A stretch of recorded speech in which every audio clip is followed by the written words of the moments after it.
Guys, आप सभी ने कहावत तो सुनी होगी कि सिर का सफेद बाल कभी नहीं तोड़ना चाहिए, क्योंकि उस चक्कर में 10 नए सफेद बाल उगाएंगे। पर क्या ये सच है? नहीं गाइस, ये बात बिल्कुल एक मिथक है, क्योंकि सिर के बाल हमारे सिर में मौजूद फॉलिकल से उगते हैं और हर एक फॉलिकल से एक ही बाल उगता है। तो फिर एक फॉलिकल से एक बाल टूटने पर 10 नए बाल कैसे उग सकते हैं? वहीं अगर हम बालों के कलर की बात करें तो बाल मेलानिन की वजह से काले और कुछ सफेद उगते हैं। तो फिर जब हम सफेद बाल तोड़ते हैं तो व्हाइट फॉलिकल से दोबारा व्हाइट बाल ही निकलेंगे, लेकिन वो भी सिर्फ एक ही। लेकिन बार बार बाल तोड़ने की वजह से फॉलिकल्स कमजोर हो सकते हैं और उस जगह से दोबारा बाल ना उगने की संभावनाएं बहुत बात है साल 1947 की, जब एक सनकी और क्रूर राजा ने हमारे देश में बचे आखिरी 3 चीतों का शिकार करके उन्हें मार दिया था, जिसका परिणाम यह हुआ कि साल 1952 में चीतों की प्रजाति इंडिया से विलुप्त घोषित कर दी गई थी, जिसके बाद ना तो कभी इंडिया के जंगलों में किसी चीते को देखा गया, ना ही उसकी दहाड़ कभी सुनाई दी। लेकिन अब 75 साल बाद इंडिया में एक बार फिर किसी चीते की दहाड़ सुनने को मिलेगी।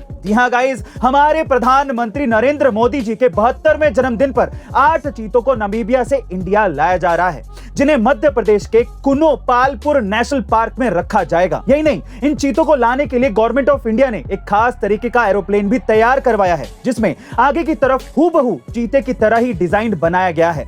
वैसे गाइस, ये 8 चीते जिस शेर को बधाई देने आ रहे हैं, उन्हें आप भी कमेंट सेक्शन में जन्मदिन की बधाइयां देना मत भूलिएगा। अकबर को सुबह सुबह बहुत ज्यादा प्यास लगी तो वो पानी पीने के लिए अपने नौकरों को आवाज देने लगे, लेकिन तो कोई भी नौकर वहां पर उनके आसपास मौजूद नहीं था। पर उसी समय वहां पर मौजूद एक कचरा साफ करने वाले ने अकबर की आवाज सुन ली, तो वो अकबर के लिए पानी लेकर आया और अकबर ने वो पानी पी भी लिया। लेकिन उसी दिन अचानक से दोपहर को अकबर की तबीयत खराब हो गई, तो किसी ने उससे कहा कि आपके ऊपर किसी मनहूस इंसान की नजर पड़ी है। तो अकबर को लगा कि कहीं वो मनहूस इंसान कचरे वाला तो नहीं, तो इसीलिए अकबर ने उस कचरे वाले को फांसी की सजा सुना दी। लेकिन जब बीरबल को यह बात पता चली तो वो अकबर के पास आए और कहा कि अच्छा, मान लेते हैं कि वो कचरे वाला मनहूस है, इसीलिए आप उसकी शक्ल देखकर बीमार हो गए, लेकिन महाराज इस तरह से तो आप दुनिया के सबसे बड़े मनहूस हैं।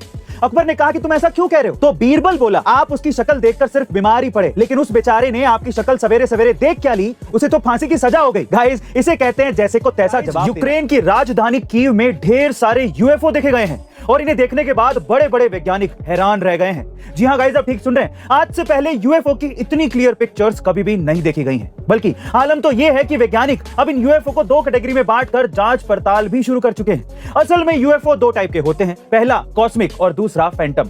कॉस्मिक यूएफओ वो यूएफओ हैं जो कि आसमान के पीछे की तरफ चमक पैदा करते हैं और अक्सर इन्हें पक्षियों की तरह ग्रुप में उड़ते हुए देखा जाता है। वहीं फैंटम वो यूएफओ हैं जो गहरे रंग यानी कि काले रंग के होते हैं, क्योंकि ये यूएफओ अपने ऊपर पड़ने वाली सारी रोशनी को सोख लेते हैं। बहरहाल, यूक्रेन की कीव राजधानी में आसमान में उड़ते हुए ये यूएफओ कौन सी कैटेगरी के हैं, वैज्ञानिक इसका पता लगा रहे हैं। लेकिन गाइस, आपको क्या लगता है कि एलियन की लगातार बढ़ती एक्टिविटीज क्या हमारे लिए खतरा पैदा कर सकती हैं? कमेंट सेक्शन में जरूर लिखिएगा और ऐसे अमेजिंग वीडियोस के लिए A2 मोटिवेशन चैनल को सब्सक्राइब जरूर कर लीजिएगा। मिलते हैं अगली वीडियो में।